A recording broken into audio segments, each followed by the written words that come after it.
Колко време играете в футбол? Всеки ден сте тук. Имате ли Фейсбук? Ама не троиште много време на Фейсбук. Повече сте тук? Ама гледам мачки, женски, сите заедно. Не с тебте. Супер. И имате ли някоя цел да бидете, например, како Наташа Андонова? Кой ви са освен нея други идоли? Меси. Други? Роналдо.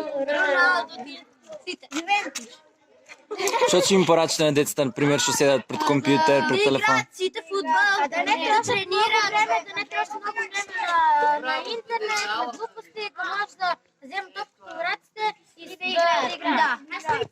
А това мама и тато ви окажувате или ви сами сте свестни? Трябва да се свестим, това сами се по-добро, неколи да бием телефоните и интернет, да изпаднем на чист въздух, да тръчме.